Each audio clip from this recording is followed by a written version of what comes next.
Welcome once again to Off the Shelf Books on Tour. I'm your host, Veronica Andrews. There's a life coach sitting beside me. Heaven help me. This book is The Last Place You Look. And I love this, A Contrarian's Guide to Dating and Love. Exactly. Do we have to look up contrarian? So a contrarian, if you don't know what that means, it's someone who sees things in a contrary way. And Negative? Not a negative way. No, just not necessarily the conventional wisdom. Okay. Yeah, and part of the reason for the subtitle is I'm a contrarian by nature. If I hear that the sky is blue, I want to think about that and discuss it because I'm like that. But also I want people to think outside the box because a lot of people have very negative perceptions of dating and get frustrated very easily. And sometimes they're telling themselves the wrong stories. And I want them to see things a little bit more clearly. But Jim, I find I hang out with the schools a lot, and the romances, the intensity that these young people are going. I didn't handle those situations till I was in my 20s. Do you think that has made it more difficult that they're trying too soon to grow up? Well, I think we all were in our own way. We just didn't have the sort of access and communication that the younger generation has these days.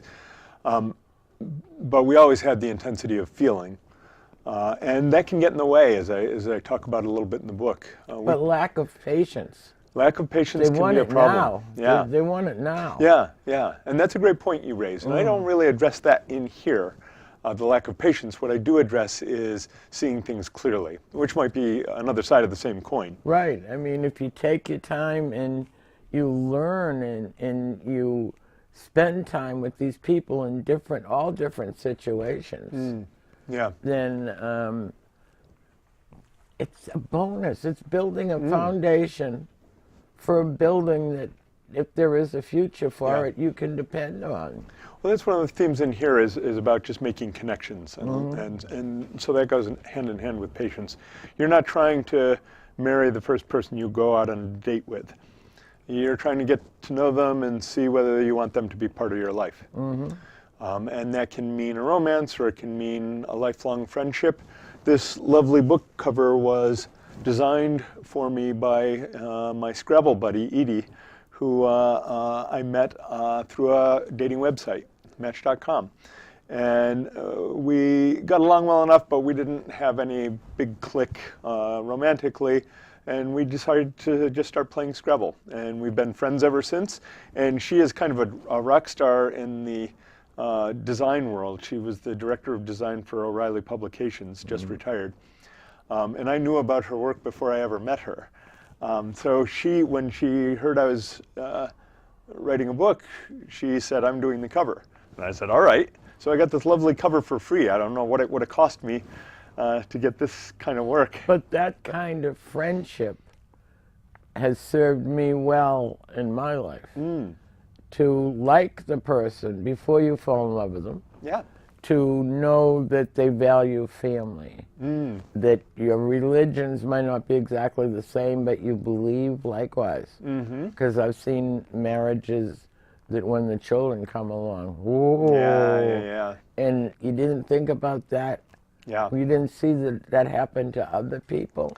Well, I have a story in here that you might have seen where there was a couple. She was Mexican and he was Indian.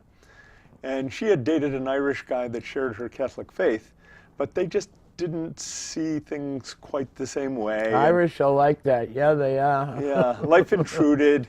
But she found that stylistically, this Indian guy placed the same emphasis on family that she did. And they just got each other. And so even though they grew up on opposite sides of the globe, they were simpatico. And fortunately, she was patient enough to understand that and learn that about herself. But with the emphasis on beauty and body image and fashion, the basics are what matters. That's what's important. It's an easy trap to fall into, and it's, we shouldn't beat ourselves up for being attracted to who we're attracted to. We should just understand why. This was when we were trying to make sure we were going to be healthy partners to mate with when we didn't have many choices. You just wanted the healthy one so that you could raise healthy children. And so our notions of beauty largely derive from genetic fitness and health. Now we can sort of think beyond that. And not that attraction doesn't matter, but you want to be aware of the attraction. Because you can fall for entirely the wrong person. Right, and then when the lights go out and the makeup comes off and the fashions wind up on the bedroom floor for days, those are the potholes that I didn't ever want to fall into. Yeah, you need to make sure you connect with the human being. And so in your practice of life coach, do you find, is there a theme that's more predominant? Are people more conscious of body image? Are they confused? Did they not get the basics? One thing that happens across my life coaching, not just with romance, but people have stories. They tell themselves stories, and that can be useful. It can be intellectual shortcuts are handy sometimes. But they get stuck in their story and it doesn't always serve them. So sometimes people have a story about what they're looking for, or what they have a right to expect, or what they deserve. A checklist. I had one client who wanted a guy who was 6 feet or taller. She was about 5'1", if that. And she just had this notion. And we got talking, and there was this guy at work that was married, but she just admired him greatly. She would have married him in a heartbeat. And just on a notion, I asked how tall he was. And she said, oh, I don't know, maybe 5'7". And but she had this 6 foot thing. All right, not helping her. No, and that takes the spontaneity on it. Yeah. People have ways of defending themselves. Yeah. They're afraid. We're all afraid of rejection. We're afraid of getting hurt. We're afraid of romantic disappointment. And it's easy to just avoid it. Or embellish it. Go out on a date and it might have come out 50-50, but you embellish it another 25%. And maybe he'll stop smoking, maybe he'll stop swearing, maybe he'll button his shirt. And that, what you see is what you get. Yeah, so in answer to your previous question about what I see in my practice, it's that honesty is important. So these stories can actually get in the way. But if you see clearly and you're honest with yourself, you can say, oh, wait, this guy does look like trouble for these reasons. And sometimes the trouble isn't that bad, but a lot of times it is. And you've got to understand what is and isn't trouble. I find, and I'm not a life coach, I find people hold on to sadness more than they rejoice and joy. How do you get them out of that crevice? I love articulation. I make people say what they mean, and I sometimes will talk them right into saying something that doesn't sound convincing to themselves once they put it into words. When someone says, oh, I had this, if they're dating, I had this guy that he made a snide remark about my dress. So he's a jerk. It's honesty. Yeah. Maybe you learn that not all guys like that dress, but you don't have to care. And so people get bogged down in saying, "Oh, men are jerks," or "Women are ridiculous," or whatever. They have this notion based on slim evidence, and they will embellish, as you say. It can work both ways. They can talk themselves into someone being better than they are, or they can make a mountain out of a molehill. Do you think your advice is more beneficial to the male or the female? Oh, I think it's very generalizable. When I wrote this book, I was thinking male, female, old, young, straight, gay, you name it. You do cover all of the relationships. Because some things are fundamental. I'm not, if you're trying to seduce one type, then this isn't the book for you. No. So that might be more specific. But the human interaction and connection, that's pretty basic. And that generalizes across ages and genders. Do you find this social media staring at your phone all the time has had an impact on dating? It does. It makes it scary for people because it's so impersonal. One of the problems with the internet is it invites rude behavior. When some of us were growing up, we lived in small communities and we couldn't afford to be jerks because that would affect our social life. Somebody would tell your mother. Right, exactly. She'd give you the dirty mother look, and you know your mother would know it before you got home. Exactly, but then you're online all of a sudden and someone has an alias and they might live 20 miles away and you don't know who they are, and they might say something vicious or foul or unkind. Painful. Look at the painful. Teenagers. Yeah, and you don't need many bad experiences before you get a little gun shy. But they keep on staring at the phone. They don't. Well, I do encourage people to, if they want love, I want them to be honest with themselves about that, because it's still, for most of us, it's the most direct path to happiness is a good relationship. A bad relationship is the most direct path to unhappiness. But you should be smart enough to learn from it. Yeah, yeah. And a lot of people that I've met, they carry the pain into the next relationship, which is damaging that meeting to begin with. Exactly. If you're not open to the next relationship, you can mess it up. Right. So you get hurt.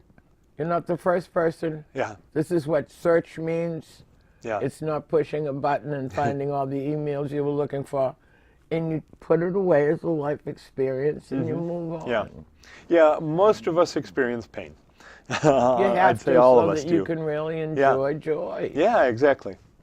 And so, yeah, a lot of times a client will come to me and tell me about what's going on, and they'll feel like their story is unique. And sometimes it is, but a lot of times it's stories we've heard, and they feel like they're put upon. And I'm not trying to be unkind, but I'll say you're not the only one, get in line. This is more common than you understand. And usually when I say that, I'm trying to be supportive and say that don't feel bad about yourself just because you did something foolish, because we all do foolish things. Do they not live in this world? Do they not hear the other people? Or are they only reading and hearing what they want to hear? People are endlessly curious about themselves and don't always look around. And so they don't always absorb other people's stories, and then they can walk into the same traps. And we're all busy, and we all have a lot of distractions. So we shouldn't be unkind to people for being naive or overly optimistic, but it doesn't help them. No, but how do you tell them that? I think of these women in domestic abuse situations. They get out and they go into another one. Yeah. And they get out and they go into another one. Is it DNA that says go look for the bad guy? Or do you not think enough about yourself? By the way, I believe it. To know that you deserve better. Yeah, that's it. Is when that's your normal, you don't expect to do any better than that. And so you're lonely and you're vulnerable, and someone's showing you attention, and you can talk yourself into it. And you say, oh, this guy's going to be better. Even if there are warning signs, our hearts are pretty vulnerable, and the longing, especially, when people have had a really rough upbringing and never really experienced love. Yeah. Then you'll any port in a storm, and someone who shows you attention all of a sudden becomes fascinating.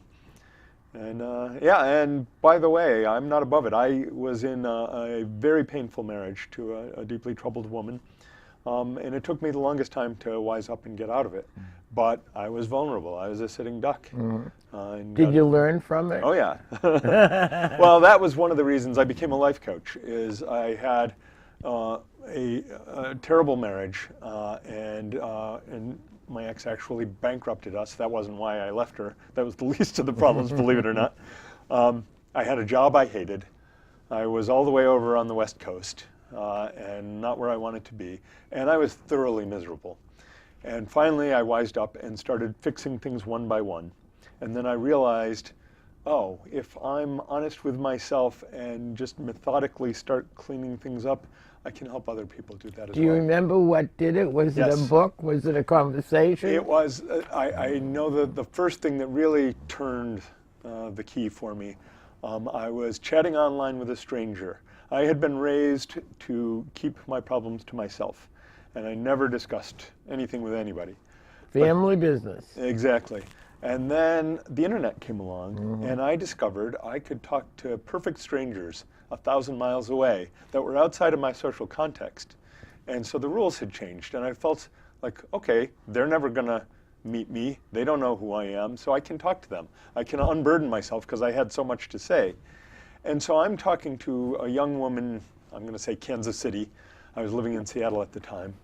And she was telling me she still lived with her parents. She was, maybe late 20s.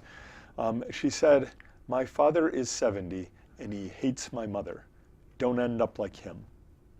And my eyes got big because I was so frustrated every day. I could see myself going there and just spending the rest of my life being frustrated and there's angry. a lot of men, a lot of women too. And I think we hear the women more often. But the men, they were raised to stay in a marriage, to provide a home for their Exactly. children, Yeah. not share dirty linen, doesn't hang out. Yeah. And no matter what they do, and domestic violence isn't just the guys being bad. The Right. women are getting Oh, yeah. pretty feisty. Oh, yeah. This is